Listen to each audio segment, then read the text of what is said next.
नमस्कार दोस्तों, मैं हेमंत आप सभी का स्वागत करता हूं बिहार स्टडी सेंटर पे। ठीक है दोस्तों, आप लोग बताएंगे आप लोग कैसे हैं भाई। आशा करता हूं कि आप लोग बहुत अच्छे होंगे और साथ में आपकी पढ़ाई लिखाई यानी कि बिहार पुलिस की तैयारी जबरदस्त चलती होगी। चलती है या नहीं चलती भाई, कि ऐसे ही मौज में उड़ा रहे हो। ठीक है, मौज में मत उड़ाना, क्योंकि अगर आप इनके साथ मौज करोगे ना तो बिहार पुलिस जो है आपके साथ मौज कर देगा। इसलिए अच्छे से तैयारी करो, वर्दी लेके आओ। ठीक है, एक कहावत मैंने सुनाई थी ना कि जब तक बेरोजगार हो ना भाई, कोई लड़की भाव नहीं देगा तुम्हें। आप जैसे ही वर्दी पहन के आ जाओगे तो भाई लड़की का बाप भी तुम पे फिदा हो जाएगा। इसलिए कहते हैं भाई, आप लोग एकदम से तैयारी करो, जी जान लगा दो और अच्छे से पढ़ो भाई, जी जान लगा के तन मन धन लगा दो। इन सारी चीजों के बावजूद आप क्या करेंगे भाई, वर्दी लेंगे। नहीं तो आप ऐसे ही बिना वर्दी को घूमोगे, यानी बेरोजगार घूमने वाले हो। बेरोजगार, क्या मेरे तरह बेरोजगार बनना चाहते हो? तो भाई बिहार पुलिस का तैयारी करो। ठीक है, चलो भाई। देखिए दोस्तों, आप लोगों को बता दूं एक महत्वपूर्ण सूचना कि देखिए दोस्तों, हम लोगों ने एक प्रैक्टिस सेट बनाया है जो कि इस प्रकार है। आप देख सकते हैं मेरे प्यारे दोस्तों, ये प्रैक्टिस सेट है और इसमें मेरे प्यारे दोस्तों 30 सेट आपको मिल जाएंगे। 30 सेट वाले भी मिल जाएंगे और साथ ही 20 सेट वाले भी मिल जाएंगे। ठीक है, 20 सेट वाले को 149 रुपया रखा जाएगा, 200 रुपया रखा जाएगा। सॉरी, 20 सेट के लिए आपको 200 रुपया। ठीक है, और मेरे प्यार दोस्तों 30 सेट है जिसमें आपको 300 रुपया। ठीक है, 300 रुपया यानी कि 199 रखा जाएगा, इसका 299 रुपया रखा जाएगा। ठीक है, अगर आप इन लोगों को इन प्रैक्टिस सेटों की भरपूर तरह से आनंद उठाते हो, ठीक है, अगर हर एक क्वेश्चन को सॉल्व कर पाते हो, ठीक है, प्रैक्टिस सेट आप पढ़ लेना पहले, उसके बाद बिहार स्पेशल मैं चला रहा हूं, अगर उसके बाद पढ़ लेना और उसके बाद आप प्रैक्टिस सेट लगाना। ठीक है, देखना कि मेरे प्यारे दोस्तों हमसे कितना क्वेश्चन बनता है, उसके अकॉर्डिंग आप एग्जाम में सफल हो पाओगे। ठीक है, और साथ ही हम लोगों ने भाई स्टार्ट किया है, क्या स्टार्ट किया है, बिहार स्पेशल बैच की, जिसमें हम कल के क्लास में डेमो बात किए थे। आज का पार्ट हो जाएगा 2 मेरे प्यारे दोस्तों। ठीक है, और इनको परचेज करना है तो मेरे प्यारे दोस्तों आप डायरेक्ट हमारे एप्लीकेशन पे जाइए। ठीक है, एप्लीकेशन पर जाइए और सीधे यहाँ पे साइन अप कीजिए। उसके बाद आपको ये बैचें दिख जाएगी, जो जो इंपोर्टेंट बैच है उसको मिल जाएगी। ठीक है, बैचें मिल जाएंगे। ठीक है, प्रैक्टिस सेट लेना चाहते हैं तो आप इस पे कॉल कीजिएगा, आपको घर बैठे निसंदेह घर बैठे आपको मिल जाएगा। ठीक है, आपको कहीं जाने की जरूरत नहीं पड़ेगी। ठीक है, तो चलिए दोस्तों हम बात कर लेते हैं। ठीक है, यहाँ तक कोई दिक्कत नहीं थी, कल की क्लास में हमने बताया था। चलो दोस्तों देखो, एक बार कॉल हो जाए कि कल के क्लास में हम लोगों ने क्या क्या बात की थी भाई, याद है या नहीं तुम लोगों को? हाँ, सब हम समझते हैं, सब मजे में किया होगा तुम लोग। ठीक है, तो सबसे पहले हमने बताया था कि बिहार के बारे में। ठीक है, बिहार ने हम लोगों को क्या दिया है इनकी चर्चा हमने कर चुके थे। ठीक है, और क्या क्या सब दिया है भाई, आपको तो मन प्रसन्न हो गया होगा कल की क्लास में। ठीक है, क्या क्या दिया है तो हमने कहा था भाई, बिहार की धरती को ज्ञान की भूमि कहते हैं, जहां पे मेरे प्यारे दोस्तों एक तरफ श्री राम प्रभु की क्या हुई थी, शिक्षा ग्रहण हुई थी। ठीक है, शिक्षा ग्रहण हुई थी। वहीं अगर हम दूसरी तरफ बात किया जाए तो गौतम बुद्ध की शिक्षा ज्ञान प्राप्ति कहां पर, बिहार में, ज्ञान प्राप्ति बिहार में। वहीं पर हम बात करें दोस्तों महावीर स्वामी की ज्ञान प्राप्ति, स्वामी की ज्ञान प्राप्ति कहां पर हुआ था मेरे प्यारे दोस्तों, ज्ञान प्राप्ति कहां पर हुआ था, तो बिहार में। ठीक है, बिहार में सारी चीज के आंसर क्या थे, बिहार में। ठीक है, इतना ही नहीं मेरे प्यारे दोस्तों, चाणक्य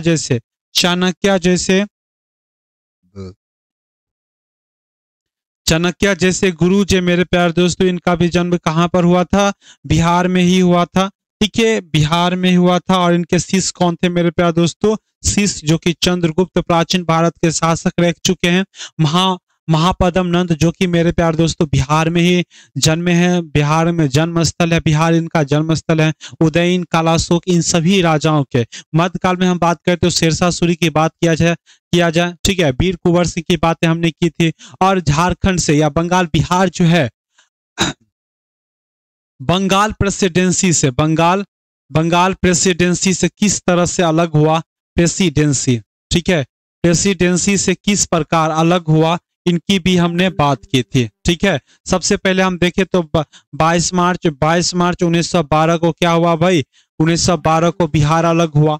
उसके बाद बात करें तो 1 अप्रैल 1936 को क्या हुआ, 1 अप्रैल 1936 को उड़ीसा अलग हो गया। ठीक है, और उसके बाद 15 नवंबर 2000 को 15 नवंबर 2000 15 नवंबर 15 नवंबर 2000 को क्या हो गया मेरे प्यारे दोस्तों, 2000 को झारखंड अलग हुआ। झारखंड बहुत सारे संसाधन लेके अलग हुआ। जितने भी झारखंड अलग हुआ मेरे प्यारे दोस्तों, तो यहाँ के जो है 46% हिस्से लेके अलग हो गया। और ठीक है, और 46% हिस्से लेके अलग हुआ। तो देखो भाई बिहार, हमें एक चीज आपको और बता दूं, मैं तो ऐसे बताने वाला हूं, इस जब हम पढ़ाएंगे तब, जब ये तो सामान्य जानकारी मिल रही है तो आप लो, ठीक है, लेकिन हम इनको अब स्पेशल तो पे भी पढ़ाएंगे ना, उसमें हम बताएंगे। मैं अभी भी बता देता हूं कि देखिए झारखंड जब बिहार से अलग हुआ तो जनसंख्या, जितनी जनसंख्या, काफी जनसंख्या जो थी वो बिहार में रह चुके, ठीक है, और कम जनसंख्या जो है झारखंड में रह चुके। ठीक है, और साथ ही मेरे प्यारे दोस्तों आप लोगों को बता दूं कि जितने भी खनिज संसाधन जो थे वह 80% 96%, कुछ ही परसेंट जो है मेरे प्यारे दोस्तों बिहार में रहा, बाकी कहाँ पर चला गया, झारखंड में चला गया। कहाँ पर चला गया, झारखंड में। अब इसलिए बिहार जो है गरीब हो गया, जनसंख्या क्योंकि अधिक है बिहार में, और झारखंड में खनिज संसाधन भरपूर है और जनसंख्या भी कम है, और यहाँ खनिज संसाधन तो कुछ ही मात्रा में रहे हैं। ठीक है, और यहीं पर मेरे प्यारे दोस्तों जिन कारण से बिहार जो है पिछड़ गया है। और आपको कहा कि प्राचीन काल में बिहार जो शिक्षा के दृष्टिकोण से पिछड़ चुका है, लेकिन प्राचीन काल में अगर कोई विश्वविद्यालय था या कोई केंद्र था तो वह बिहार था। बिहार में भी नालंदा विश्वविद्यालय था। ठीक है, उसमें भी यह 3 बड़े बड़े पुस्तकालय थे और उनमें 90 लाख से भी अधिक पुस्तकें थे। लेकिन क्या करूं, एक गधा आया, एक क्या कहते हैं, मन तो कर रहे हैं कौन कौन से गाली दो, आप लोगों को गाली है तो दो भाई उनको, बख्तियार खिलजी को। और इसने मेरे प्यारे दोस्तों नालंदा, सॉरी भाई गाली देने के लिए नहीं कह रहा हूँ, सॉरी, क्षमा चाहता हूँ। ठीक है, लेकिन क्या करें दोस्तों, बख्तियार खिलजी जो थे, इसे नालंदा विश्वविद्यालय को, जो कि शिक्षा भवन को ही क्या कर दिया, ध्वंस कर दिया। ठीक है, अगर ऐसा ना होता तो हमारे बिहार से, एक तो विश्व की गुरु तो कहलाता ही है बिहार, सॉरी भारत, तो उसमें भी बिहार कहलाएगा। ठीक है, 90 लाख की पुस्तकें थे। चलिए ये सब हम बातें हम रिकॉल में कर रहे थे, तो कल हम क्लास में ये सब की चर्चा हम कर चुके थे। आज जो हम बात करेंगे दोस्तों, आज हम बात करेंगे कि आपसे अगर पूछा जाए कि बिहार कौन से गोलार्ध में है, तो आप क्या जवाब दोगे मेरे प्यारे दोस्तों? आप बताएंगे कि गोलार्ध क्या होता है और किस गोलार्ध में है, तो आप क्या जवाब देंगे? तो चलिए हम इसकी बात करते हैं, यानी कि पृथ्वी की भौगोलिक जानकारी देख लेते हैं। तो सबसे पहले हम बात कर लिए, क्या है भाई, पृथ्वी है। ठीक है, ये क्या है, पृथ्वी है। आप लोग बताएंगे दोस्तों पृथ्वी की आकार कैसी है भाई, पृथ्वी की आकार कैसी है भाई, आप लोग बताओ भाई। पृथ्वी की आकार की अगर हम बात किया जाए, आकार की बात किया जाए तो कैसी है, तो आप बोलेंगे गोलाकार है, संतरेकार है, अंडाकार है, अंतरे संतरे अंडा, ये सब जो है गोला। ठीक है, ये सब था। देखिए दोस्तों, एक समय होती है जिसके पश्चात हमें एक मैच्योरिटी आती है। ठीक है, मैच्योरिटी आती है। अब देखो हम बचपन में थे, तो बचपन में अगर हम जियोड बोलता या भूआब बोलता तो हमें ना समझ में आ जाता। ठीक है, जिस कारण से, क्योंकि बच्चे लोग उस समय में गेंद से खेलते थे, इसलिए गेंद की तरह कहते थे, तो गेंद की तरफ दिमाग में सेट हो जाता था कि ये पृथ्वी जो है गोलाकार है। ठीक है, गोलाकार है। और जैसे जैसे हम बच्चे में थे तो गोलाकार, उससे बड़े हुए थे संतराकार, और जैसे जैसे हम बढ़ते गए मेरे प्यारे दोस्तों, तो हमारी अवधारणा जो है वह बढ़ती गई। तो हम गेंद से, संतराकार से लेकर के कहां पर आ गए, भू-आब पर आ गए। कहां पर भाई, भू-आब पर आएंगे। कहां पर आए भाई, भू-आब, भू-आब पर आए, यानी कि जियोड पर आए मेरे प्यारे दोस्तों, जियोड पर आए। क्या है, जियोड। ठीक है भाई, हमारी इंग्लिश देख लेना, जियोड का स्पेलिंग सही है या नहीं, इनको थोड़ा देख लेना।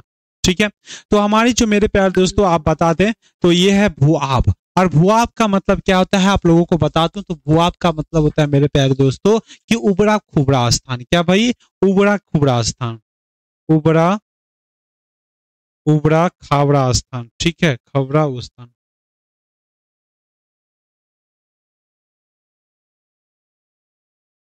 ठीक है, उबड़ा खाबड़ा स्थान। इस उबड़ा खाबड़ा स्थान का मतलब क्या होता है तो आप लोग ध्यान से देखेंगे। ठीक है, अब देखिए ये पृथ्वी है, तो इसी पृथ्वी पर मेरे प्यारे दोस्तों आपको पर्वत देखने को मिल जाएगा। ठीक है, इसी पर पर्वत देखने को मिल जाएगा, पठार देखने को मिल जाएगा, पहाड़ी देखने को मिल जाएगा। ठीक है, पहाड़ी देखने को मिल जाएगा, घाटी देखने को मिल जाएगा।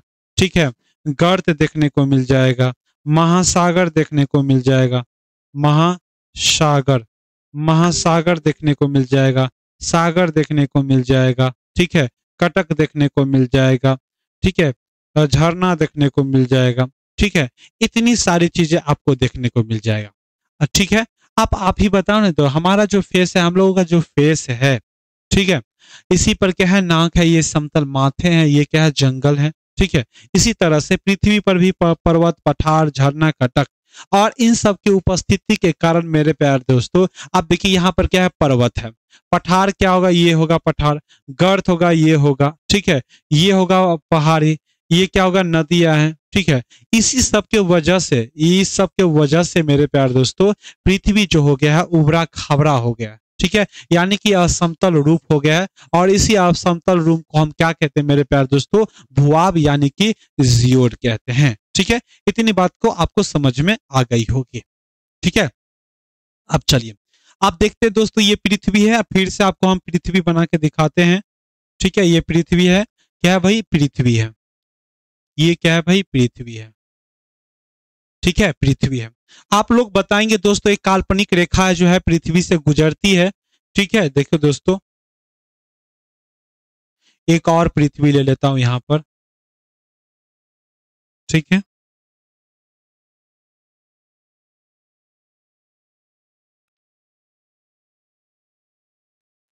अब देखो दोस्तों, ये पृथ्वी है, ये पृथ्वी है। ठीक है, और आप लोगों को पता है कि पृथ्वी के बीचों बीच से एक रेखा गुजरती है जिसे हम अक्षांश रेखा के नाम से जानते हैं। किस रेखा के नाम से जानते हैं भाई? अक्षांश रेखा के नाम से जानते हैं। पृथ्वी पर खींची गई एक काल्पनिक रेखा है जिसे हम क्या कहते हैं, अक्षांश रेखा, जो इस तरह से होता है। ये क्या होता है, 0 डिग्री अक्षांश रेखा होता है, अक्षांश रेखा। ठीक है, अक्षांश रेखा होता है, अक्षांश रेखा। ठीक है, इसे हम भूमध्य रेखा भी कहते हैं, भू, याद रखेंगे दोस्तों, भूमध्य रेखा भी कहते हैं। ठीक है, भूमध्य रेखा कहते हैं, और इसे हम मेरे प्यारे दोस्तों, इसे अक्षांश रेखा, भूमध्य विषुवत रेखा के नाम से भी जानते हैं। इतनी रेखा के नाम से जानते हैं, इंग्लिश में बोले तो इसे लैटिट्यूड के नाम से जानते हैं, लैटिट्यूड, लैटिट्यूड के नाम से हम जानते हैं। ठीक है, इतना समझ में आया आपको कि पृथ्वी के बीचों बीच एक काल्पनिक रेखा खींची गई है जिसे हम 0 डिग्री अक्षांश रेखा कहते हैं, और इसे विषुवत रेखा के नाम से भी जानते हैं। ठीक है, और एक मेरे प्यारे दोस्तों आपको बता दो, ये एक एक डिग्री पर, अच्छा, बहुत सारे काल्पनिक अक्षांश रेखा खींची गई एक एक डिग्री पर। ठीक है, एक एक डिग्री पर बहुत सारे, मतलब यानी कि बहुत सारे नहीं, 190 इधर खींचे गए हैं और 90 इधर खींचे गए हैं। मैं आपको बता देता हूं, एक एक डिग्री पर खींची गई अक्षांश रेखा है, एक एक डिग्री पर खींची गया है। ठीक है, इधर भी हो जाएगा, एक एक डिग्री पर खींचेंगे। आपको बहुत सिंपल से समझाऊंगा भाई, आप लोग समझने का प्रयास करना, दोबारा नहीं समझाएंगे हम, एक ही बार में समझ लेना है। ठीक है, ये देखो दोस्तों, अब देखिए दोस्तों, ये वाला जो रेखा है जिसे हम 0 डिग्री अक्षांश रेखा कहें, उसके उत्तर में जो है 90 लाइन खींची गई, अक्षांश रेखा खींची गई है, और उसके ऊपर भी 90 अक्षांश रेखा खींची गई है। ठीक है, अब इतनी बात है। अब देखिए दोस्तों, यहाँ पर क्या है, दूसरी ओर आइए, यहाँ पर क्या है मेरे प्यारे दोस्तों, तो यहाँ है भाई उत्तरी गोलार्ध। क्या है, उत्तरी गोलार्ध है, और ये क्या है भाई, दक्षिणी गोलार्ध। और उत्तरी गोलार्ध से दक्षिणी दक्षिणी गोलार्ध को मिलाने वाली काल्पनिक रेखा को हम क्या कहते हैं मेरे प्यारे दोस्तों, इसे हम कहते हैं, इसे हम देशांतर रेखा कहते हैं, देशांतर, देशांतर रेखा कहते हैं। क्या कहते हैं भाई, देशांतर रेखा कहते हैं। याद रखना, अगर याद ना हो तो हमें कहना। अब देखो ये भाई, ये लेटा हुआ है, अब लेटा हुआ है तो यानी कि आंख लग गया है, तो आ से क्या हो जाएगा, अक्षांश रेखा। आप देखो कहीं पर आप खड़े रहोगे, सोए रहोगे तो देश कैसे घूमोगे? नहीं ना घूम पाओगे। तो भाई आप खड़े रहोगे तब तो देश घूम पाओगे। तो ये खड़ी वाली जो लाइन हो जाएगी वो देशांतर हो जाएगी। ठीक है, याद रखना भाई। इसे देशांतर रेखा भी कहते हैं। इसे 0 डिग्री देशांतर रेखा कहते हैं। इसे लॉन्गिट्यूड के नाम से भी जानते हैं, लॉन्गिट्यूड के नाम से भी जानते हैं। ठीक है, और इस पृथ्वी पर मेरे प्यारे दोस्तों, इस पृथ्वी पर आप देखिए, पृथ्वी जो अर्धवृत्त है और इस पर कितने अर्धवृत्त खींचे गए हैं? तो 360 अर्धवृत्त खींचे गए हैं। 360 अर्धवृत्त, देखिए दोस्तों इस प्रकार से अर्धवृत्त है, 360 खींचे गए हैं। ठीक है, 360 अर्धवृत्त खींचे गए हैं। अरे भाई इसमें तो 4-5 भी नहीं हम एडजस्ट हो रहा है।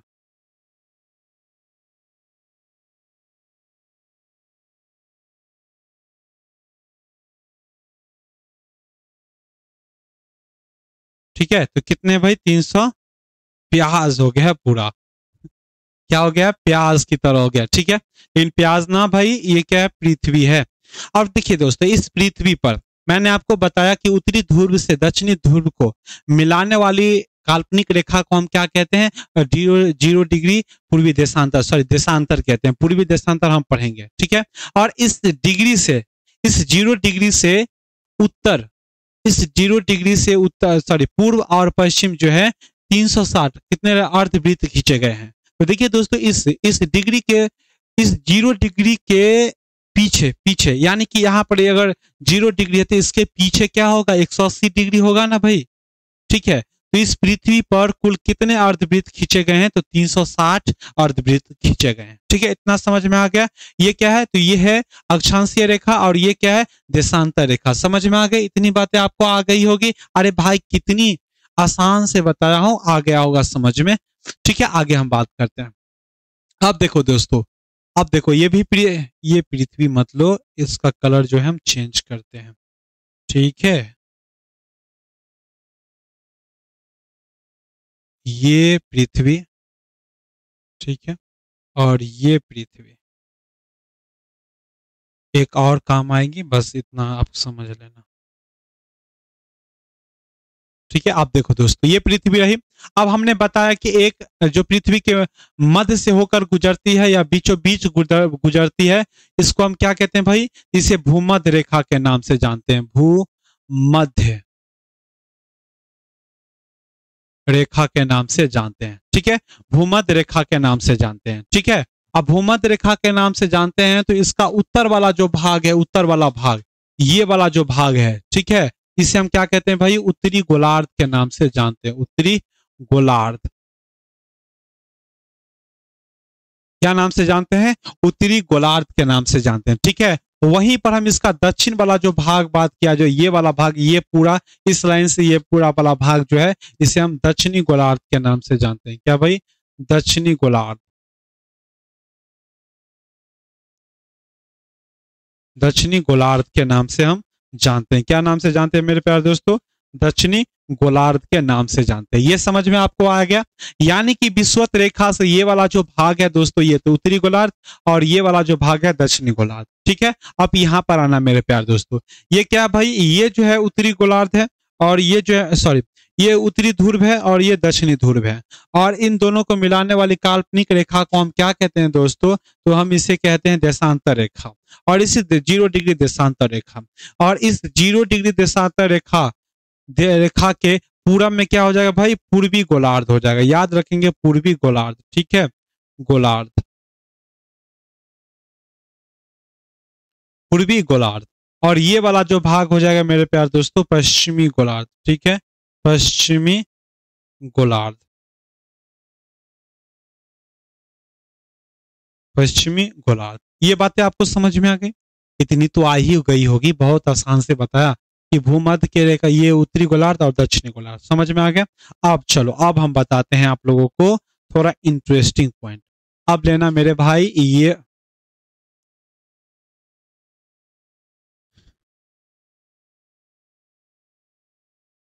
ये रहा पृथ्वी। ठीक है, फिर से आपको इस आसान तरीके से बताऊंगा कि आपको समझ में आ जाएगा और साथ ही आप भूल नहीं पाओगे। ठीक है। आप देखो दोस्तों, ये हमने कौन सी रेखा ली, ये हमने ली मेरे प्यार दोस्तों, ये हमने ली, सॉरी दोस्तों, ठीक है, ये हमने कौन सी रेखा ली है मेरे प्यार दोस्तों, तो विषुवत रेखा। और ये क्या है मेरे प्यार दोस्तों, तो ये है पूर्वी सॉरी देशांतर रेखा है। ठीक है। भारत की स्थिति, भारत की स्थिति कहां पर है मेरे प्यार दोस्तों, आप देखिए, बिहार की बात करते हैं, बिहार की हम आगे ही बढ़ते हैं, तो बिहार तो ही भारत में ही है ना। ठीक है। तो ये देखो, इस स्थान पर बिहार है, ठीक है, इस स्थान पर बिहार है। तो आप ही बताएंगे विषुवत रेखा के कहां पर है मेरे प्यार दोस्तों, विषुवत रेखा के उत्तर में है।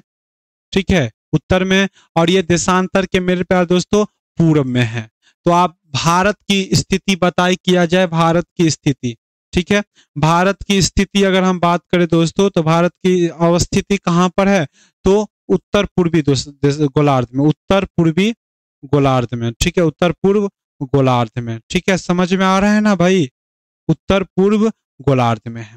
लेकिन इसी भारत में तो बिहार है भाई, तो बिहार भी कहाँ होगा, बिहार भी मेरे प्यारे दोस्तों कहां पर होगा, तो उत्तर पूर्व गोलार्ध में होगा, उत्तर पूर्व गोलार्ध में होगा। समझ में आ रहा है ना। ठीक है, उत्तर पूर्व गोलार्ध में होगा।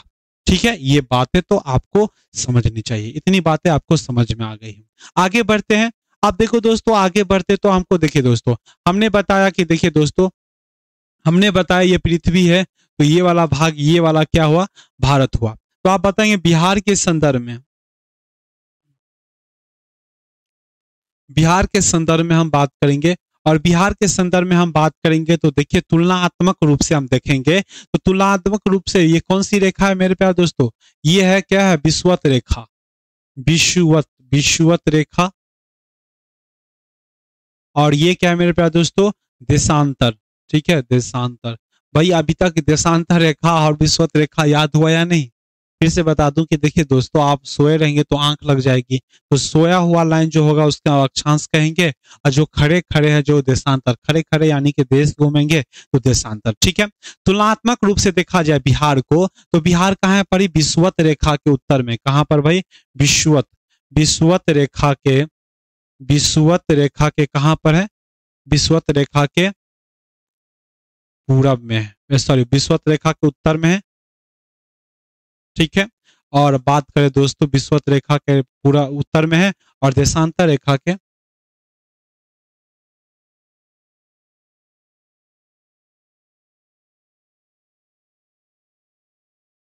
पूरब में है। ठीक है, ये बातें आपको समझ में आ गई होगी। और हम बात करते हैं भारत में। ठीक है, तो आप लोग बताएंगे दोस्तों, भारत, भारत की बात किया जाए, भारत की बात किया जाए, तो भारत से कौन कौन रेखा गुजरती है मेरे प्यारे दोस्तों, आप बताएंगे। ठीक है, एक तो मेरे प्यारे दोस्तों भारत के गुजरती है, भारत पर से जो गुजरती है एक कर्क रेखा। ठीक है, कर्क रेखा गुजरती है। और एक मेरे प्यारे दोस्तों आईएसटी, इंडियन स्टैंडर्ड टाइम की रेखा गुजरती है। ठीक है, तो इनकी हम बात कर लेते हैं। ठीक है, इनकी अगर हम बात कर ले दोस्तों, तो देखिए दोस्तों, तुलनात्मक रूप से बिहार के ही संदर्भ में हम बात करेंगे। ठीक है, आप देखिए दोस्तों, कर्क रेखा की अगर हम बात किया जाए, तो कर्क रेखा कितने राज्यों से, 8 राज्यों से होके गुजरते हैं। कौन कौन है मेरे प्यारे दोस्तों, और बिहार जो है कर्क रेखा से यहाँ पर है, 8 राज्यों से गुजरती। यहाँ पर हो जाएगा क्या, यहाँ पर गुजरात, राजस्थान, मध्य प्रदेश, छत्तीसगढ़, झारखंड, वेस्ट बंगाल, त्रिपुरा और मिजोरम हो जाएगा। ठीक है, ये बातें थी। ठीक है, तो ये कर्क रेखा, तो ये भारत कर्क रेखा से कहां पर है, बिहार कर्क रेखा के, कर्क रेखा के भी कहां पर है, कर्क रेखा के भी, कर्क रेखा के भी उत्तर में है। ठीक है, उत्तर में है। ठीक है, और ये कर्क रेखा पर मेरे प्यार दोस्तों सूर्य चमकता है।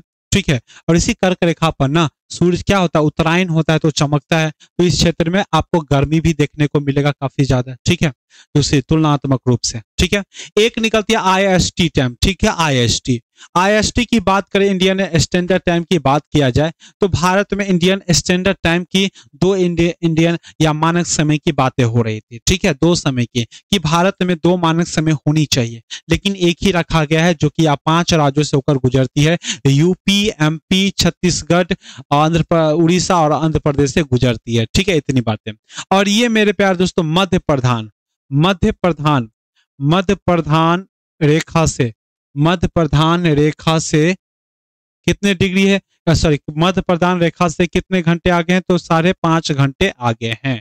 कितने घंटे आगे हैं, तो ये भी आप याद रखेंगे। ठीक है, तो देखिए दोस्तों, बिहार की हम बात करें तो कर्क रेखा के उत्तर में है। ठीक है, और कर्क रेखा के उत्तर में है, और मेरे प्यार दोस्तों मानक समय के में, या कि 82 डिग्री से हम 82 डिग्री 82.5 डिग्री कहते हैं, और इसे 23.5 डिग्री रेखा कहते हैं। ठीक है, सेल्सियस नहीं भाई, रेखा कहते हैं। तो ये मानक समय, यानी कि मानक समय से भी क्या है, मानक समय रेखा से भी क्या है, मानक समय रेखा से भी क्या है, पूरब में है। ठीक है, यहां पर हमने बात किया दोस्तों कि विषुवत रेखा के पूर्व में भी है। ठीक है, मानक समय रेखा के भी पूर्व में है, देशांतर रेखा के पूर्व में है, ये विषुवत रेखा के उत्तर में है। ठीक है, और कर्क रेखा के उत्तर में है, मानक समय के पूर्व में है। इतना बातें आपको समझ में आई, इतना आई ना? ठीक है, इतनी बातें आपको समझ में आ गई। तो बिहार की अगर पूछा जाए तो आप क्या जवाब दोगे? बिहार, जो कि मेरे प्यार दोस्तों उत्तर पूर्व गोलार्ध में आता है। कहां पर आता है? उत्तर पूर्व गोलार्ध में आता है। ठीक है, बस अब हम बिहार का एक चीज देख ले, एक चीज देख ले मेरे प्यार दोस्तों, बिहार का उत्तरी और सॉरी अक्षांशीय विस्तार और देशांतर विस्तार। तो हमने तो ये जाना कि बिहार जो है उत्तरी पूर्व गोलार्ध में है, और कितने अक्षांश, इसका हम देख लेते हैं कि ठीक है, उत्तरी गोलार्ध में भी कहां पर, उत्तर पूर्व गोलार्ध में भी कहां पर, यानी कितने अक्षांशों के बीच में और कितने देशांतरों के बीच में होता है। यानी कि इसका देख ले तो अक्षांशीय विस्तार और देशांतर विस्तार हम देख लेते हैं। क्या देख लेते हैं भाई? अक्षांशीय विस्तार और देशांतर विस्तार देख लेते हैं। क्या देख लेते हैं? और साथ ही हम इसका आकार और दक्षिणतम बिंदु, पश्चिमतम बिंदु देख लेते हैं। ठीक है, तो चलिए आगे हम बात करते हैं।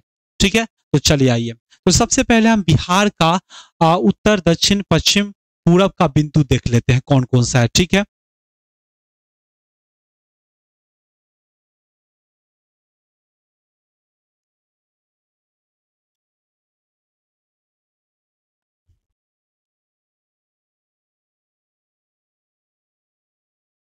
ठीक है, ये बिहार हो गया अपना।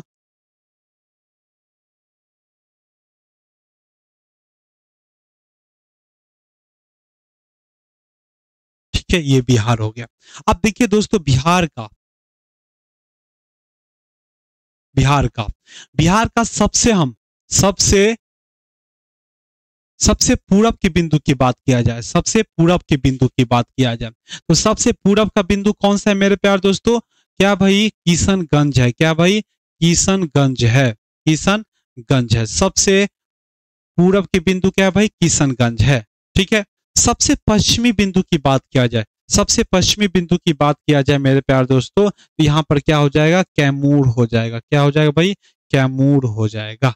ठीक है, और सबसे दक्षिणी बिंदु की बात किया जाए, सबसे दक्षिणी बिंदु की, तो यहाँ पर क्या हो जाएगा भाई? गया हो जाएगा। क्या हो जाएगा? गया। और सबसे उत्तरी बिंदु की बात किया जाए तो क्या हो जाएगा भाई? पश्चिम चंपारण। क्या हो जाएगा? पश्चिम चंपारण। क्या हो जाएगा भाई? पश्चिम चंपारण। ठीक है, इतनी बातें आपको समझ में आ गया। तो बात करेंगे दोस्तों बिहार का सबसे दक्षिणी बिंदु कौन सा होगा? तो गया होगा। बिहार का सबसे पूर्वी बिंदु क्या होगा? तो भाई किशनगंज होगा। बिहार का सबसे पश्चिमी बिंदु क्या होगा मेरे प्यारे दोस्तों? तो कैमूर होगा। ठीक है, और बिहार का सबसे उत्तरी बिंदु, जो कि मेरे प्यारे दोस्तों पूर्वी पूर्वी सॉरी पश्चिमी चंपारण होगा। इतनी बातें आपको समझ में आ गई। ठीक है, और इसी से मेरे प्यारे दोस्तों आप देखिए, ये बिंदु जो है किसी न किसी देशांतर के बीच में आएंगे, किसी न किसी अक्षांश के बीच में आएंगे। आप देखिए दोस्तों, यहां से एक अक्षांश रेखा गुजरती है, अक्षांश रेखा गुजरती है। ठीक है, यहां से एक अक्षांश गुजरता, किसको स्पर्श करके? पश्चिम चंपारण को स्पर्श करते गुजरती है। ठीक है, गुजरती है। ठीक है, ये गुजरती है। और एक रेखा और गुजरेगी, अक्षांश रेखा, काल्पनिक अक्षांश रेखा, जो कि मेरे प्यारे दोस्तों गया को स्पर्श करते हुए गुजरती है। ठीक है, ठीक है, ये तो ये कौन सा भैया? अक्षांश, अक्षांश रेखा हो जाएगा। ठीक है, अक्षांश रेखा। ठीक है, ये भी क्या हो जाएगा? अक्षांश रेखा। ठीक है, ठीक है। अब देशांतर की बात करते हैं। अब देखिए दोस्तों, एक जो है मेरे प्यारे दोस्त देशांतर, किसी न देशांतर के बीच में आएगा, तो एक देशांतर यहां से किसको टच करते हुए? कैमूर को स्पर्श करते हुए निकलेगी। ठीक है, और एक देशांतर मेरे प्यार दोस्तों जो कि किशनगंज को स्पर्श करते हुए निकलेगी। ठीक है, ये बातें, ठीक है, इतनी बातें हो गई। अब देखो दोस्तों, ये जो बातें हैं मेरे प्यार दोस्तों, तो ये अक्षांश रेखा है, और इन अक्षांशों की अगर हम बात किया जाए, ठीक है, कितने कितने अक्षांश के बीच में आते हैं, तो ये आते हैं भाई 24, 20, 10 आते हैं, और 24, 31, 27, 31, 15 आते हैं। कितने आते हैं मेरे प्यार दोस्तों, तो ये 24, 24, 20, 10 आते हैं, ठीक है, और ये जो आते हैं मेरे प्यारे दोस्तों, ये आते हैं आप लोगों को 27, 31, 27, 31, 15 आते हैं। क्या आते हैं, 27, 31, 15 आते हैं। ठीक है, इसकी देशांतर की अगर हम बात किया जाए तो देशांतर कितने होंगे मेरे प्यारे दोस्तों, 88, 17, 40, 88, 17, 40, ठीक है, और ये वाला जो हो जाएंगे मेरे प्यारे दोस्तों 83, क्या हो जाएंगे भाई, 83, 19, 50 हो जाएंगे। क्या हो जाएंगे, 83, 19, 50 हो जाएंगे। ठीक है,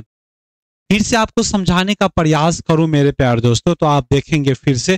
देखिए दोस्तों, ये अक्षांश रेखा छोड़ो, उमर बात की अगर अक्षांश रेखा है तो बिहार जो है किसी न किसी दो अक्षांश के बीच में आया होगा। तो ये अक्षांश रेखा जो है मेरे प्यारे दोस्तों, जो कि यहाँ पर लिख लो ई वाला 24 कितना है भाई, तो 24, 20, 10 है। 24, 24, 20, 10 है, यानी कि मेरे प्यारे दोस्तों 24, 20, 10 का यानी कि मतलब 24 minute, sorry 24 degree 20 minute 10 second कहां पर है, तो उत्तरी उत्तरी अक्षांश में, उत्तरी अक्षांश में, अक्षांशीय उत्तरी अक्षांश, उत्तरी अक्षांश से, उत्तरी अक्षांश से कहां तक मेरे प्यारे दोस्तों, उत्तरी अक्षांश से लेकर के, अब इनका कितना है मेरे 27, 31, 15 है, 27, 31, 15 है। ठीक है, 27, 31, 15 यानी कि 27 डिग्री 31 मिनट 15 उत्तरी अक्षांश तक है। ठीक है, समझ में आ गई आपको, उत्तरी अक्षांश है। ठीक है, अक्षांश है, ये बातें आप याद रखेंगे।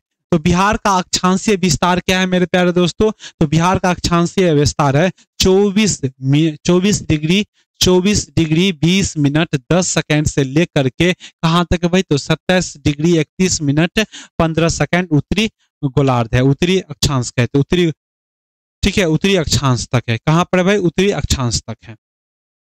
देशांतर की बात किया जाए तो ये देशांतर रेखा है कहां भाई, ये वाला देशांतर रेखा है। देशांतर कितनी है मेरे प्यारे दोस्तों, तो 83 डिग्री 19 मिनट 50 सेकेंड से देशांतर से लेकर के, पूर्वी देशांतर से लेकर के मेरे प्यारे दोस्तों कहां तक है, इनको मिटा देते हैं क्योंकि डिस्ट्रैक्शन हो जाएगा। ठीक है,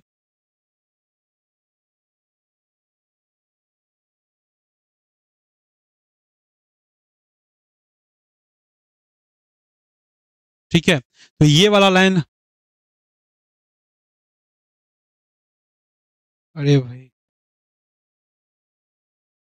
तो ये कितना हो जाएगा मेरे प्यारे दोस्तों, ये जो लाइन है 83, 19, 19, 50 पूर्वी देशांतर से, पूर्वी देशांतर से कहा भाई, पूर्वी देशांतर से, पूर्वी देशांतर से लेकर के मेरे प्यारे दोस्तों 88 डिग्री 17 मिनट 40 सेकेंड पूर्वी देशांतर हो जाएगा।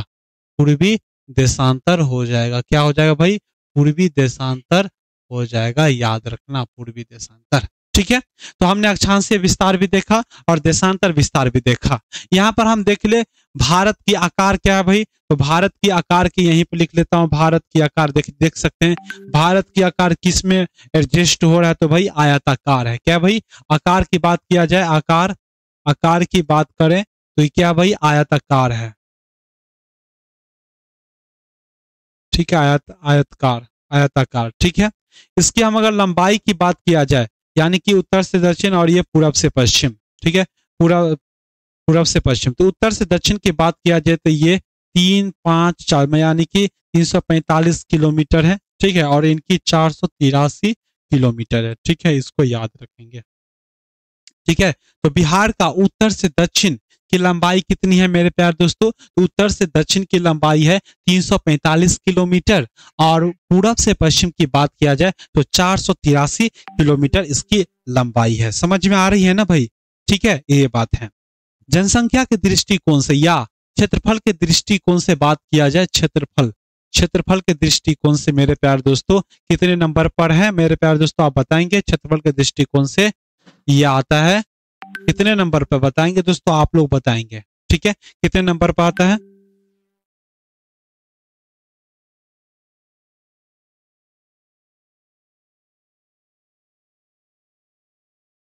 12वां नंबर पर आता है। ठीक है, क्षेत्रफल पहले हम ये इसको लिख ले, इनका क्षेत्रफल कितना है, तो भाई ये क्षेत्रफल है 94,163 किलोमीटर स्क्वायर। ठीक है, राज्य के ये क्षेत्रफल के अनुसार से भारत को कितने क्षेत्रफल को कवर करता है, तो भाई 2.86। ठीक है, और ये मेरे प्यार दोस्तों भारत के जनसंख्या की अगर बात किया जाए, जनसंख्या कितना है इसका, तो जनसंख्या हो जाएगा आपको 10 करोड़ 41 लाख। ठीक है, 41 लाख हो जाएगा। लेकिन 2023 में जो है जातीय जनगणना हुई उसके अनुसार से 13 करोड़ है। ठीक है, समुद्र तल से बात किया जाए तो 173 फीट है। ठीक है, ऊपर है, औसतन ऊंचाई 173 फीट है। और हम बात करें दोस्तों तो ये भारत के 12वां राज्य है। ठीक है, और यूटी और केंद्र शासित यूटी और राज्य को अगर मिला दिया जाए मेरे प्यार दोस्तों तो ये 13वां राज्य है। ठीक है, 13वां राज्य है। समझ में आ रही है ना भाई, 13 करोड़ है, ये लिख लेना भाई, लिख ही देता हूँ आप लोगों को, लिख ही देता हूँ। ठीक है, लिख ही देता हूँ ताकि आप लोगों को समझ में आ जाए। पहली बात हमने क्या लिखा कि भाई क्षेत्रफल कितनी है इसकी, क्षेत्रफल क्षेत्रफल कितनी है, तो 10 करोड़ 41 लाख है। ठीक है, 10 करोड़ 41 लाख। ठीक है, दूसरी बात है भारत के कितने नंबर का राज्य है भाई, तो भारत के 13वें नंबर। राज्य में कौन से नंबर पाते हैं, तो ये भारत के 12वें 12वें 12वें राज 12वें राज्य है। क्या है भाई, राज्य है। अगर हम बात किया जाए यूनियन और राज्य मिला दिया जाए, राज्य, तो भारत के कितने राज्य हो जाएंगे भाई, 13वां राज्य हो जाएंगे। क्या हो जाएंगे, 13वां राज्य हो जाएंगे। दूसरी बात अगर हम बात करें दोस्तों तो भारत को कितने क्षेत्र को कवर करता है, तो 2 दशमलव मेरे प्यार दोस्तों 86% भारत का क्षेत्र को कवर करता है, क्षेत्र को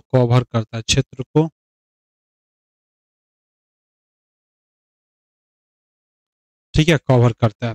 समुद्र तल से औसतन, समुद्र तल से, ठीक है, समुद्र तल से कितने वो फीट हो जाए, तो 173 फीट। क्या है भाई, 173 फीट ऊंचाई है, औसतन ऊंचाई है इसकी। कितनी है भाई, औसतन ऊंचाई 173 फीट हो जाएगा। ठीक है, और एक बात बता दूं, यहीं पर लिख देता हूं, यहीं पर, यहाँ पर जनसंख्या बता दिया हूं। लेकिन 2023 के अनुसार इसमें जातीय जनगणना हुई थी। यहाँ पर क्या हुई थी भाई, जातीय जनगणना हुई थी, और जातीय जनगणना के अनुसार 13 करोड़ से अधिक भी क्या है, जनसंख्या है। ठीक है, 13 करोड़ से भी अधिक जनसंख्या है। ठीक है, समझ में आ रही है आप लोगों को। ठीक है, आगे हम बात करते हैं दोस्तों, तो बिहार। लेकिन हम एक चीज आपको और बता दूं, बिहार, ठीक है, एक सेकंड दोस्तों, एक सेकंड, मजा आ रही है ना भाई, अरे थोड़े बहुत, हाँ, पढ़ाने ही निकल जाता हूँ। बताओ क्या दिक्कत है यहाँ तक, भाई मस्त से पढ़ो। ठीक है, वरना हम पढ़ाते जाते और आपके दिमाग में घुसता जाता। थोड़ा भी बहुत मनोरंजन होना चाहिए ना, है कि नहीं। मारो कोई शायरी वायरी मारो भाई, नहीं तो मारो, हलाओ, कमेंट करो, मारते हैं हम ही। ठीक है, क्योंकि जब ऐसे ही पढ़ाते रहें तो लगता है कि मजे नहीं आएगा। ठीक है, तो भाई पढ़ लेते हैं, उसके बाद हम जो भी करना रहेगा वो कर लेंगे। ठीक है, देखिए दोस्तों, भारत की बात करें, अगर आपसे पूछा जाता है कि भारत के संदर्भ में बिहार को किस दिशा में है, तो किस दिशा में मेरे प्यारे दोस्तों, तो पूरब में है। ठीक है, पूरब में। अगर आप नॉर्थ ईस्ट कहते हो मेरे प्यारे दोस्तों, नॉर्थ ईस्ट, तो नॉर्थ ईस्ट भारत का ये वाला जो क्षेत्र हो जाएगा, ये वाला क्षेत्र, ये वाला क्षेत्र नॉर्थ ईस्ट हो जाएगा। क्या हो जाएगा, नॉर्थ ईस्ट, ये वाला क्षेत्र हो जाएगा। लेकिन बिहार तो पूरब में है। तो भारत के संदर्भ में अगर बात किया जाए तो भारत कहाँ पे है, नॉर्थ ईस्ट में नहीं है मेरे प्यारे दोस्तों, पूरब में है। ठीक है, दूसरी बात अगर हम बात किया जाए, दूसरी बात मेरे प्यारे दोस्तों, अगर आपसे पूछा जाएगा कि बिहार जो है वो कौन गंगा के मैदान में कौन से भाग में स्थित है, तो आप बताएंगे दोस्तों ये मध्य गंगा में, दोस्तों मध्य गंगा में स्थित है, और थोड़े बहुत मध्य गंगा में स्थित है।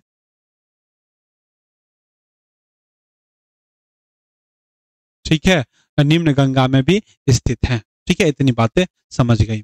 जलवायु की बात किया जाए दोस्तों, जलवायु की बात किया जाए, बिहार की जलवायु की,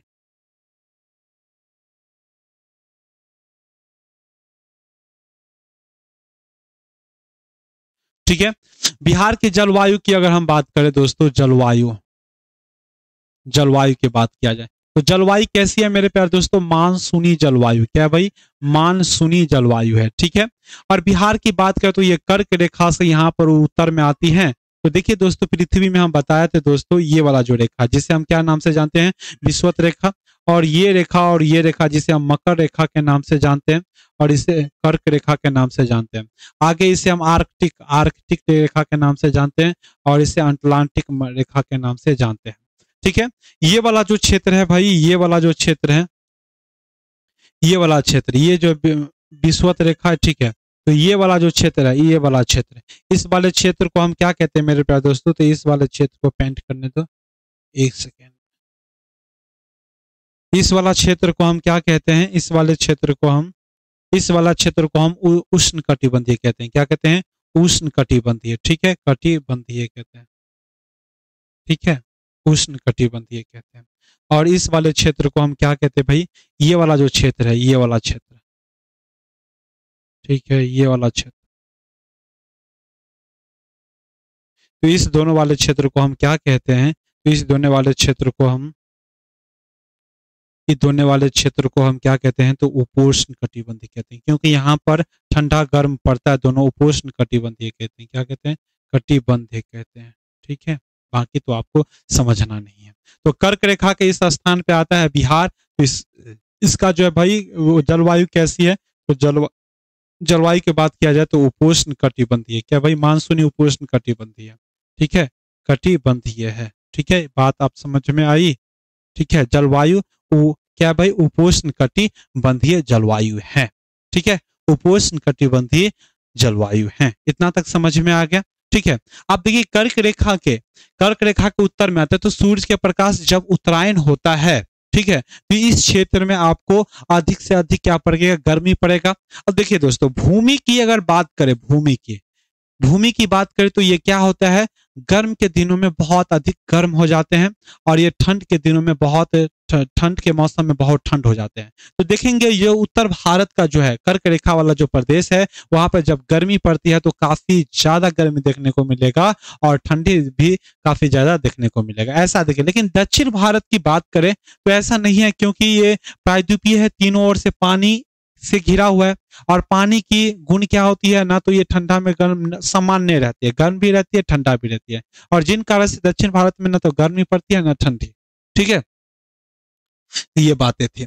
अब ये कर्क रेखा पर क्या होती है? सूर्य चमकती है, तो उस समय क्या होती है? हमें हमारे बिहार में क्या होता है भाई? चमकता है। तो इतना तक आपको समझ में आ गया होगा। बिहार की क्या थी? ज्योग्राफिकल थी, भूगोल परिचय था, ठीक है, भूगोल परिचय था।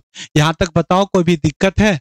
नहीं दिक्कत होगा, क्योंकि हमने इस तरह से बताया कि भाई आपको सट दिमाग में आ जाएगा, ठीक है। ठीक है दोस्तों, ये क्या है भाई? ये क्या है? ये बातें थी हमारे ज्योग्राफी के कल में, ठीक है। अब हम बात करें दोस्तों, अब हम बात करते हैं किसकी? प्रशासनिक व्यवस्था की, बिहार की प्रशासनिक व्यवस्था की, ठीक है। यहां तक अगर कोई डॉट है तो आप पूछ सकते हैं, नहीं तो हम आगे बढ़ने का प्रयास करेंगे दोस्तों। क्या बात? आगे बढ़ने का प्रयास करेंगे, ठीक है। क्या क्या बात किया एक बार देख लो भाई, तुम लोगों भी देख लो। सबसे पहले हमने इसकी बात की, ठीक है। उसके बाद आगे हमने ये बात किया कि कहां पर क्या है, बिहार कहां पर है, ठीक है। उसके बाद हमने विषुवत रेखा के किस कहां पर है, ठीक है, और ये बात किया, ठीक है। इसके बाद हमने ये बात किया, और यहां तक दिक्कत है तो आप पूछ सकते हैं, नहीं तो हम आगे बढ़ने का प्रयास करेंगे, ठीक है। चलो बताओ भाई।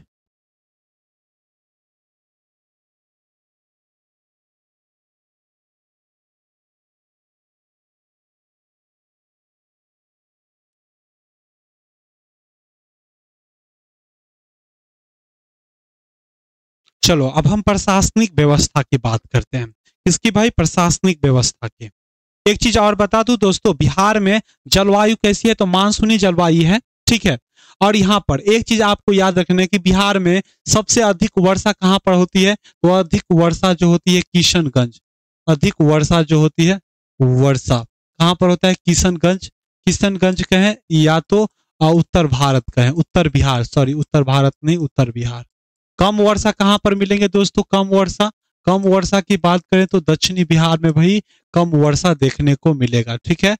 दक्षिणी बिहार, दक्षिणी बिहार का राज्य, दक्षिणी बिहार का जिला कौन कौन से? तो गया, औरंग, कैमूर, रोहतास, गया, ये सब में है। सबसे गर्म क्षेत्र क्या हो जाएगा भाई? सबसे गर्म गया। ठीक है, गया सबसे गर्म, गया, गया क्या भाई? गया। ठीक है, और सबसे ठंडा भी क्या होगा? गया, गया हो जाएगा। ठीक है, गया, क्योंकि गया में मेरे प्यारे दोस्तों पठार क्षेत्र है, और गया में पठारी होने के कारण से यहाँ पर आप क्या बताएं कि उसकी खासियत है कि गर्मी में गर्मी हो जाती है, ठंडी में ठंडी हो जाती है। ठीक है, चलिए आगे हम बात करते हैं। ठीक है, अब हम बात करते हैं प्रशासनिक व्यवस्था की। बिहार में प्रशासनिक व्यवस्था, आप देखो दोस्तों, भारत में भी प्रशासनिक आधार पर, यानी कि राज्य को या भारत देश को चलाने के लिए, सुव्यवस्थित तरीकों से चलाने के लिए प्रशासनिक बांटा गया है। कितने भाई? प्रशासनिक विभाजन किया गया है। ठीक है, ठीक है, देखिए दोस्तों, फिर से मैं आपको बता देता हूं, भारत जो देश एक बड़ा, बहुत बड़ा देश है, जो कि इनको प्रशासनिक चलाना होता है, देश को चलाना होता है, तो उनमें क्या क्या विभाजन किया गया है। ठीक है, जो कि प्रशासनिक व्यवस्था में 28 राज्य किए हैं और प्लस 8 यूनियन टेरिटोरीज किए हैं। उसी तरह बिहार की बात किया जाए दोस्तों, उसी तरह अगर हम बिहार की बात करें, तो बिहार भी मेरे प्यार दोस्तों प्रशासनिक विभाजन क्या किया गया? प्रशासनिक प्रशासनिक विभाजन किया गया। क्या किया गया भाई? प्रशासनिक विभाजन किया गया है। तो सबसे बड़ा विभाजन जो है मेरे प्यार दोस्तों, सबसे बड़ा विभाजन, सबसे बड़ा विभाजन जो है क्या भाई? प्रमंडल है। क्या भाई? प्रमंडल है। प्रमंडल कितने हैं भाई? तो आप लोग बताएंगे। ठीक है, उसके बाद क्या है? तो उसके बाद है जिला। जिला को क्या किया है? डिवीजन किया है। उसके बाद अगर हम बात करें तो जिला के बाद क्या होगा? अनुमंडल होगा। क्या होगा भाई? अनुमंडल होंगे। क्या? अनुमंडल होंगे। और अनुमंडल के बाद क्या होंगे? तो आप लोग बताएंगे भाई। अनुमंडल के बाद पंचायत होंगे। ठीक है, पंचायत होंगे। ठीक है, तो प्रमंडल कितने मेरे प्यारे दोस्तों? प्रखंड, प्रखंड नहीं लिखा भाई, अनुमंडल, पंचायत, प्रखंड होगा यहाँ पर। सॉरी सॉरी सॉरी,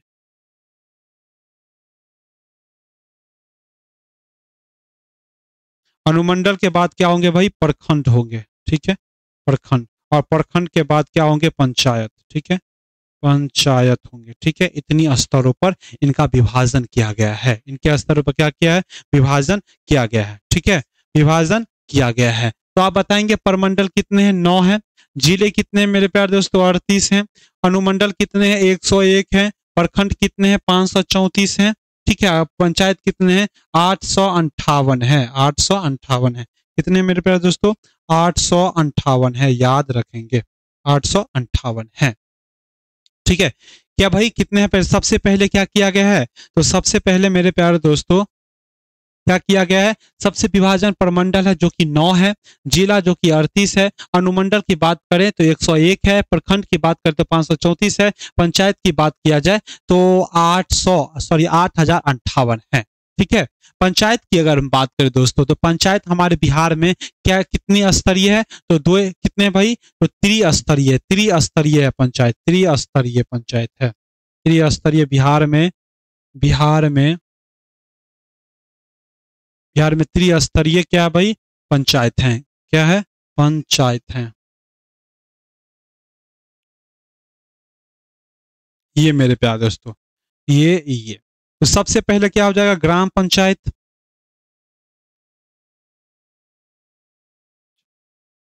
ठीक है, दूसरा क्या हो जाएगा मेरे? पंचायत समिति।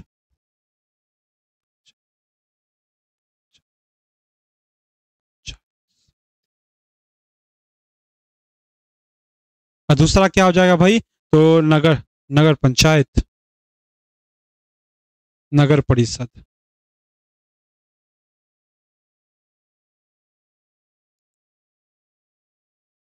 ठीक है, तो ये है। लेकिन हमारे बिहार में हम बात करें दोस्तों, ठीक है, जिला स्तर पर क्या हो? जिला परिषद हो जाएगा, सॉरी, पंचायत समिति जिला स्तर पर।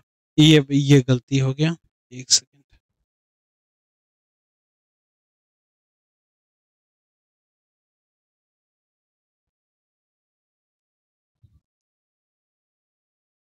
जिला स्तर पर जिला परिषद।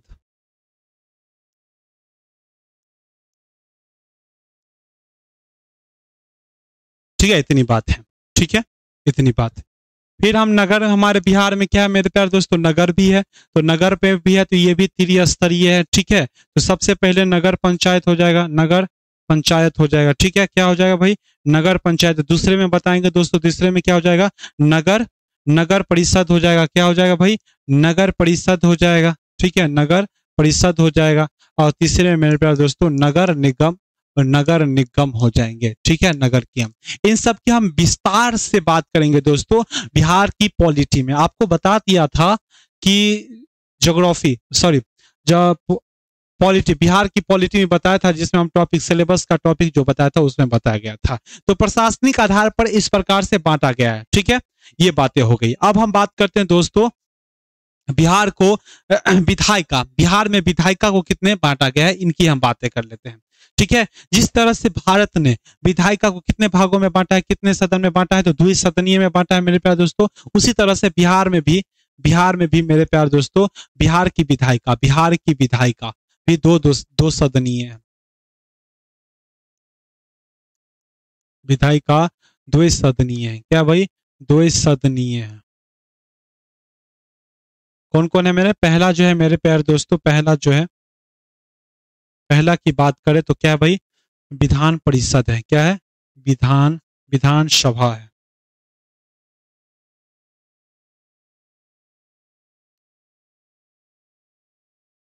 ठीक है, और दूसरा की हम बात करें दोस्तों, पहला की बात किया तो विधानसभा है।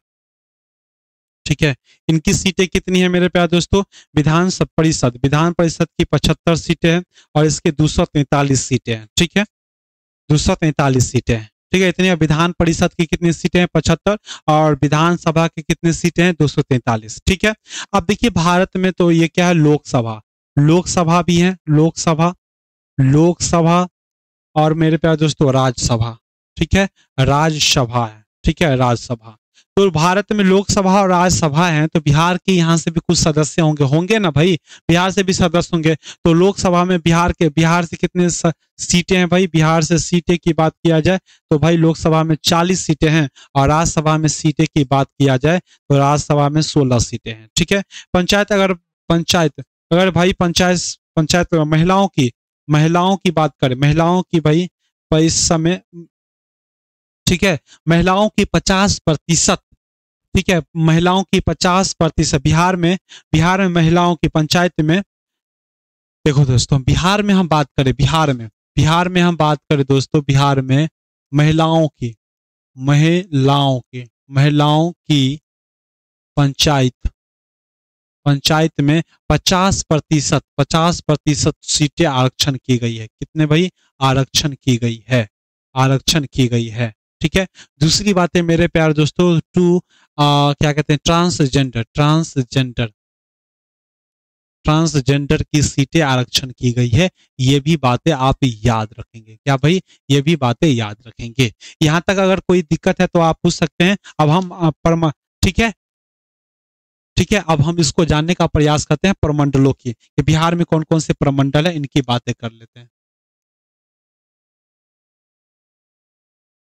ये देखिए दोस्तों, प्रमंडल कितने हैं आपको बताया, जो कि मेरे प्यारे दोस्तों आप देख सकते हैं 9 प्रमंडल हैं। कौन कौन से हैं मेरे प्यारे दोस्तों, 9 प्रमंडल हैं। कितने प्रमंडल हैं, कितने हैं भाई, प्रमंडल कितने हैं, 9 है। सारण है, सारण में कितने मेरे प्यारे दोस्तों, गोपालगंज और सारण और सिवान है, गोपालगंज। ठीक है, सारण की बात करें, सबसे पहले हम सारण की बात करें तो सारण में याद रखो भाई गोपालगंज है। सारण में कौन कौन से है भाई, गोपालगंज है, सिवान और सारण है। ठीक है, सारण में याद रखो तो सबसे पहली बात सारण तो आएगा ही। सारण के बाद क्या आ जाएगा, सिवान और गोपालगंज, सारण सिवान गोपालगंज। ठीक है, सारण प्रमंडल में कौन कौन से आएंगे, तो सारण सिवान गोपालगंज। ठीक है, दूसरी बात करें तो तिरहुत में मेरे प्यारे दोस्तों 6 आते हैं। तिरहुत में कितने आते हैं, 6 जिले आते हैं तिरहुत। ठीक है, तिरहुत में कौन कौन से जिला आते हैं, तो चंपारण 2 याद रख लो भाई, वो पश्चिमी चंपारण और पूर्वी चंपारण। ठीक है, पश्चिमी चंपारण, पूर्वी चंपारण, शिवहर, सीतामढ़ी, मुजफ्फरपुर, वैशाली। ठीक है, पश्चिमी चंपारण, पूर्वी चंपारण, शिवहर, सीतामढ़ी, मुजफ्फरपुर और वैशाली। ठीक है, याद हो गया। ठीक है, अब हम बात करें मेरे प्यारे दोस्तों दरभंगा की। दरभंगा में कितने हैं? तो 3 है। मधुबनी, दरभंगा, समस्तीपुर। मधुबनी, दरभंगा, समस्तीपुर। ठीक है। दरभंगा, हम दरभंगा प्रमंडल की बात करें तो कितने हैं भाई प्रमंडल? 3 है। कितने जिले हैं? तो 3 है। मधुबनी, दरभंगा, समस्तीपुर। मधुबनी, दरभंगा, समस्तीपुर। ठीक है। मुंगेर की बात करें, मुंगेर, मुंगेर की बात करते हैं। मुंगेर कहां पर? यहां पर भाई बेगूसराय, बेगूसराय, खगड़िया, बेगूसराय, खगड़िया, मुंगेर, लखीसराय। बेगूसराय, खगड़िया, मुंगेर, लखीसराय, शेखपुरा और जमुई। और जमुई की बात किया जाए मेरे प्यारे दोस्तों तो यहाँ पर भी भारत का 44% सोने का भंडार यहीं पर है, जमुई में। ठीक है। लखीसराय, मुंगेर, शेखपुरा ये है जो कि मेरे प्यार। मगध की बात किया जाए तो मगध कहाँ पर है मेरे प्यारे दोस्तों? ये है मगध, जो कि अरवल, जहानाबाद, अरवल, जहानाबाद, औरंगाबाद, अरवल, जहानाबाद, औरंगाबाद, अरवल, जहानाबाद, औरंगाबाद, गया, नवादा। ठीक है। अरवल, जहानाबाद, अरवल, जहानाबाद, औरंगाबाद, गया, नवादा। ठीक है। गया, नवादा। आप निश्चिंत हो जाइए, बिहार का कोई भी जिला आपके नजरों से नहीं बच पाएगा, सारे को सारे हम याद करवा देंगे। ठीक है। कोसी की बात किया जाए तो सुपौल, मधेपुरा, सहरसा। सुपौल, मधेपुरा, सहरसा। क्या हो जाएगा भाई? सुपौल, मधेपुरा, सहरसा। क्या हो जाएगा? सुपौल, मधेपुरा, सहरसा। ठीक है। भागलपुर की बात किया जाए तो भागलपुर, बांका। भागलपुर में कितने आते हैं? मेरे सिर्फ 2 आएंगे। ठीक है। कहां पर है भागलपुर में? 2, एक भागलपुर और बांका आ जाएंगे। ठीक है। बांका, भागलपुर और बांका आ जाएंगे। ठीक है। आगे हम बात करें दोस्तों पटना, तिरहुत की बात, सॉरी पटना, पटना प्रमंडल की बात करें तो कौन कौन से आते हैं? देखिए दोस्तों, बक्सर आते हैं, कैमूर, कैमूर, बक्सर, रोहतास। कैमूर, बक्सर, रोहतास। कैमूर, बक्सर, रोहतास, भोजपुर, पटना, नालंदा। भोजपुर, पटना, नालंदा। ठीक है। कैमूर, बक्सर, रोहतास, भोजपुर, पटना, नालंदा। ठीक है। पटना और नालंदा। ठीक है। तो ये इतने कुल मिला के कितने प्रमंडल है? तो और एक बच गया दोस्तों पूर्णिया का। एक पूर्णिया, किशनगंज, अररिया, पूर्णिया, कटिहार। किशनगंज, अररिया, पूर्णिया, कटिहार। किशनगंज, अररिया, पूर्णिया, कटिहार, जो कि ये प्रमंडल है। फिर से हम देख लेते हैं सारण में कितना था? गोपालगंज, सारण, सिवान। ठीक है। तिरहुत की बात करें तो तिरहुत में 6 है। पश्चिम चंपारण, पूर्वी चंपारण, मुजफ्फरपुर और सीतामढ़ी, शिवहर, वैशाली। दरभंगा की बात करें दोस्तों, दरभंगा प्रमंडल। ठीक है। कौन से प्रमंडल में आते हैं? तो दरभंगा प्रमंडल में। ठीक है। गांव घर में बहुत पूछे जाते हैं, जो बुजुर्ग रहते हैं वो खासकर पूछे जाते हैं, प्रमंडल कहाँ पर है भाई, प्रखंड कहाँ पर है भाई, ये सब बहुत अक्सर पूछे जाते हैं। ठीक है। तो प्रमंडल का नाम आप बता दोगे ना, एग्जाम में भी पूछेगा, और पूछ दिया जाता है तो बता देना भाई। तो कौन से प्रमंडल में भाई? मधुबनी वाले जो है दरभंगा, समस्तीपुर। कौन से प्रमंडल? दरभंगा, समस्तीपुर। कोसी की बात करें तो सहरसा, सुपौल, मधेपुरा। पूर्णिया की बात करें तो अररिया, पूर्णिया, किशनगंज, कटिहार। मगध की बात करें तो 5 है, औरंगाबाद, गया, नवादा, जहानाबाद, अरवल। ठीक है। पटना की बात करें तो 6 है, कैमूर, रोहतास, भोजपुर, बक्सर, पटना, नालंदा। मुंगेर के बाद भी 6 है, मुंगेर, जमुई, लखीसराय, शेखपुरा, खगड़िया, और भागलपुर में 2 है, भागलपुर, बांका। ठीक है। देखिए दोस्तों, इतनी सारी जो जिला 38 के 38 जिला आपको नजरों में हम छाप देंगे। जुवा पर रहेगा दोस्तों, एक होता है ना जुवा, कि बोलो जुवा केसरी, उसी तरह हम बोलेंगे बोलो बिहार के जिला। ठीक है। सारा आपको याद करवा देंगे ट्रिक के माध्यम से, आप भूलोगे नहीं, भूलोगे नहीं सारा जिला। ठीक है। सारा जिला आपको याद करवा देंगे। ठीक है दोस्तों, यहां तक अगर कोई आपको दिक्कत है तो आप पूछ सकते हैं, वरना आप जिसको जाना है जाए, और बाकी जिसको पूछना है आप पूछ सकते हैं। ठीक है।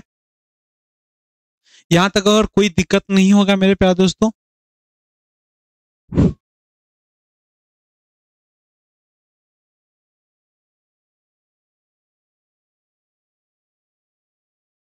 ठीक है दोस्तों, तो आपसे देखिए दोस्तों, आपको हम पहले भी बताया था और अभी भी बता देता हूं कि देखिए दोस्तों, अगर प्रैक्टिस सेट लेना चाहते हैं ना तो आप इस नंबर पे आप कॉल कीजिएगा। ठीक है।